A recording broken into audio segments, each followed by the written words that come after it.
اس کے بعد مولانا فضل الرحمان صاحب پچھلے 50 سالوں سے 80 سے لے کر اب تک پاکستان کے آئین اور قانون کو بچانے، آئین اور قانون کے بالادستی کی جنگ لڑ رہے ہیں۔ 2018 کے انتخابات کے بعد مولانا صاحب نے 2018 کے انتخابات کو مسترد کیا، مسترد کرنے کے بعد عوامی تحریک چلانے کا اعلان کیا۔ جب مولانا صاحب نے تحریک چلانے کا اعلان کیا تو اس وقت جو زیر عطاب جماعتیں تھیں، مسلم لیگ نون اور پاکستان پیپلز پارٹی بھی ہمارے ہم نوا ہوئے، کیونکہ وہ اقتدار سے باہر تھے اور وہ کہہ رہے تھے کہ جو کچھ ہوا ہے سب کچھ غلط ہوا ہے، اور عمران احمد خان نیازی صاحب فرما رہے تھے کہ جو کچھ ہوا ہے سب کچھ ٹھیک ہوا ہے، اس لیے کہ وہ وزیر اعظم بن رہے تھے۔ چلتے چلتے کہانی جو ہے 2024 کے انتخابات پر آئی۔ 2024 کے انتخابات کے بعد موقف مولانا فضل الرحمان صاحب کا JUI کا تبدیل نہیں ہوا۔ رضا 2024 کے انتخابات کے بعد بھی اگر موقف تبدیل ہوا ہے تو یا PTI کا موقف تبدیل ہوا ہے یا مسلم لیگ نون اور پیپلز پارٹی کا موقف تبدیل ہوا ہے، تو آپ ان سے سوال کریں کہ کل کا آپ کا موقف ٹھیک تھا یا آج کا موقف ٹھیک ہے۔ مولانا فضل الرحمان صاحب نے 2000 کے انتخابات کے بعد ان کے بالادستی، پارلیمنٹ کی بالادستی، پارلیمنٹ کی سپریمیسی، عوام کی ووٹ کی طاقت، ووٹ کو عزت دو کے ساتھ جو مقدمہ شروع کیا تھا، آج بھی اسی مقدمے کے ساتھ عوام کے بیچ کھڑے ہیں۔ اس وقت تک کھڑے رہیں گے جب تک اس ملک کے اندر آئین کی بالادستی نہیں ہوتی، ہر ادارہ اپنے حدود کے اندر کام نہیں کرتا، تب تک جمعیت علماء اسلام بھی جدوجہد جاری رکھے گی۔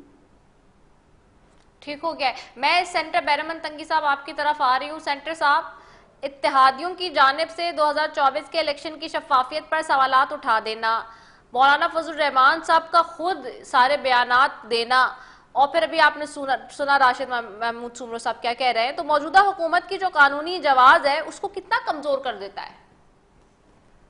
بسم اللہ الرحمن الرحیم۔ دیکھیے رضا، جہاں تک اتحادی جماعتیوں کے 2024 کے الیکشن پر سوالات ہیں، اور جو جمعیت علماء اسلام کے میرے ساتھی نے کہا تھا کہ مولانا فضل الرحمان صاحب کا موقف جو ہے اور روز اول سے ایک ہے، تو میں اپنے بھائی سے سوال کرتا ہوں کہ کیا آپ کی لیڈر نے عمران کے بارے میں جو الفاظ استعمال کیا ہے اور یہاں تک کہ اس کو یہودی کا ایجنٹ کہا، تو یہ مجھے بتائیں کہ آج وہ یہودی ایجنٹ کہاں چلا گیا؟ کیا اپنی سیاست چمکانے کے لیے، اپنی پولیٹیکل سکورنگ کے لیے، اپنی پرسنل پاپولیرٹی کے لیے، اپنی حکومت بنانے کے لیے ایک مسلمان کو یہود کا ایجنٹ کہنا یہ سیاست ہے؟ یہ دانشمندی ہے؟ اور یہ کون سی سیاست ہے کہ آپ اپنی سیاست کو چمکانے کے لیے آپ ایک مسلمان کو یہودی کا ایجنٹ کہیں؟ پھر جو میرے بھائی نے کہا تھا کہ ہمارا موقف ایک ہے، تو 2024 کی الیکشن پر اگر آپ آواز اٹھاتے ہیں تو رات کے اندھیرے میں رات کے 2 بجے آپ کے لیڈر مولانا فضل الرحمان صاحب CI سینٹر کراچی نوشہرہ اور کور کمانڈر ہاؤس پشاور میں رات کے 2 بجے کس کے پاؤں پڑے تھے؟ کس کو یہ منتیں کر رہے تھے کہ آپ ہمیں حکومت دے دے خیبر پختونخوا میں؟ پرسوں اس نے لائیو فورم کے جلسے سے یا ان کے پروگرام سے خطاب کر کے کہا کہ ہمیں کہا گیا تھا کہ 2 صوبوں میں الیکشن لے لے، لیکن میں نے کہا کہ آپ ہمیں لوٹے دے دیں۔ تو یہ مجھے بتائیں کہ ریزرو سیٹ کے جو لوٹے ہیں آپ نے اس کو لینے سے انکار کیوں نہیں کیا؟ وہ بھی تو لوٹے ہیں نا، وہ بھی لوٹے آپ نے اپنے 10 سیٹیں آپ نے اپنی جماعت میں شامل کروائے ہیں۔ موقف کسی کا ایک نہیں ہے، لیکن آج تک پاکستان مسلم لیگ نون کے قائد میاں محمد نواز شریف صاحب، میاں محمد شہباز شریف صاحب اور لیڈرشپ نے مولانا فضل الرحمان صاحب کے بارے میں ابھی تک وہ الفاظ استعمال نہیں کیے ہیں جو اس نے عمران کے بارے میں کہتے تھے، اور آج عمران کے ساتھ مل کر موجودہ حکومت کے خلاف ایک گٹھ جوڑ کرتے ہیں، جو کہ اس وقت 25 کروڑ عوام نے مولانا فضل الرحمان کے اس بیان کو جو شہداء کی لواحقین کے دلزاری کی، جو پاکستان کے شہداء کو گالی دی، اس کے خلاف جب پورے پاکستان نے اپنے جذبات کا احتجاج کیا اور اس کو کنڈیم کیا، تو آج یہ کہتے ہیں کہ آئیے ہم سب مل کر موجودہ حکومت کے خلاف محاذ بنا لیں۔ کوئی اثر نہیں پڑے گا۔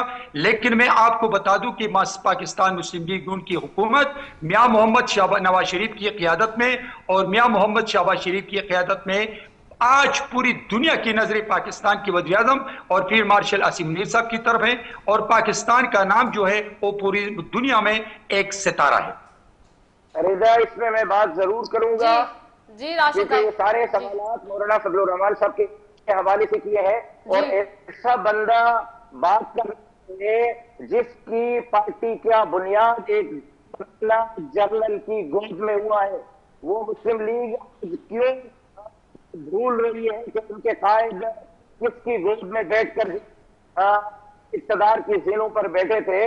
مولانا فضل الرحمان صاحب کے حوالے سے آپ نے جو بات کی, مولانا فضل الرحمان صاحب اسماعیل خان میں سے الیکشن والے دن آپ نے اپنی بات کے اندر اپنی بات کا جواب دے دیا ہے کہ مولانا صاحب نے کہا کہ مجھے کہا گیا کہ جی آپ جو ہے وہ اسمبلی لے لیں, لیکن مولانا نے کہا کہ میں لوٹے نہیں لوں گا. تو آپ نے خود ہی جواب دے دیا کہ مولانا صاحب نے یہ آفریں جوتے کی نوک پہ رکھی ہیں, پاؤں پڑ کر جو ہے اقتدار نہیں لیا ہے. جہاں تک بات ہے آپ کے قائد میاں شہباز شریف صاحب کی, تو وہ ہمارے کنٹینر پر کھڑے ہو کر فرماتے تھے 6 مہینے میں اگر ملک کی معیشت میں نے بدل نہ دی تو میرا نام تبدیل کر دینا. اب شہباز شریف صاحب کا نام ذرا وہ نام بھی تو تجویز کر دیں آپ. میرا قائد مولانا فضل الرحمان صاحب وہ واحد بندہ ہے کہ اگر وہ میدان میں نہ ہوتا تو آج شاید میاں محمد نواز شریف صاحب پاکستان میں واپس نہ ہوتے. وہ جو کہ شہباز شریف صاحب وزیر اعظم کی کرسی پہ نہ ہوتے. میں ان چیزوں میں نہیں آتا. عمران احمد خان نیازی کے حوالے سے آپ نے کہا کہ ہمارا موقف تھا کہ وہ یہودی ایجنٹ ہے. اس کا موقف, ہمارا موقف آج بھی ہے کہ جو ایجنڈا عمران احمد خان نیازی کا پاکستان کے بارے میں تھا, شہباز شریف نے عمران احمد خان نیازی کے ایجنڈے کو 10 ہاتھ پیچھے چھوڑ دیا ہے. ہمارا مطلب یہ تھا کہ آپ ملک کی اکانومی IMF کے کیا آپ نے امریکہ سے بھیک نہیں مانگی؟ کیا آپ نے قوم کو پیٹرول کے معاملات میں اس حد تک نہیں پہنچایا کہ قوم خودکشی پر مجبور ہو گئی ہے؟ کیا آپ پنجاب کی مثالیں دی ہیں؟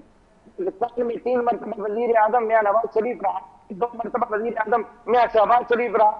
کیا پاکستان صرف پنجاب کا نام ہے؟ کیوں باقی صوبوں کے حال یہ ہے کہ اب بد امنی کے اس دلدل میں پھنسے ہوئے ہیں کہ لوگوں کی نہ جان محفوظ ہے, نہ مال محفوظ ہے, نہ عزت محفوظ ہے, نہ آبرو محفوظ ہے.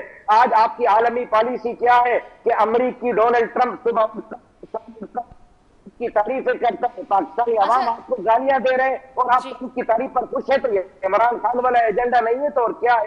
لہٰذا مسلم لیگ نون والے آپ کی آواز بہت زیادہ نا ڈسٹارٹ ہو رہی ہے. ہم دوبارہ سے کنیکٹ کریں. میں پروڈیوسر صاحب کو کہہ رہی ہوں کہ پلیز ذرا دوبارہ سے ایک دفعہ چیک کریں کہ آواز بہت دب کے آ رہی ہے. ان مین وائل میں سینٹر سرمد علی صاحب کی طرف بھی جا رہی ہوں. سر بھائی, یہ نبیل قبول صاحب نے ایک دعویٰ کیا ہے, اس میں کتنی صداقت ہے کہ اڈیالہ جیل میں بات چیت آخری مراحل میں پہنچ چکی ہے؟ کیا یہ جو اس وقت پورا ماحول اب بن چکا ہے, کیونکہ ہم سب جانتے ہیں کہ پاکستان کی سیاست میں اس طرح سے ساری چیزوں کی انٹری ایک ساتھ نہیں ہوتی, جو اس وقت ساری صورتحال ہے, تو اور اگر اس میں عمران خان صاحب اور اسٹیبلشمنٹ کے درمیان کوئی پیش رفت ہو رہی ہے تو اس کا پھر موجودہ حکومت کے مستقبل پر کیا اثر پڑے گا؟ اور اگر میں پرٹیکولر بات کر لوں تو مسلم لیگ نون کے مستقبل کو آپ پھر کیسے دیکھ رہے ہیں؟ میں اس حوالے سے اتنا کہوں گا کہ مجھے تو اس کے حوالے سے کچھ نہیں معلوم کہ کوئی بات چیت ہو رہی یا نہیں ہو رہی. میرے خیال میں right person to ask is Nabeel Gabol.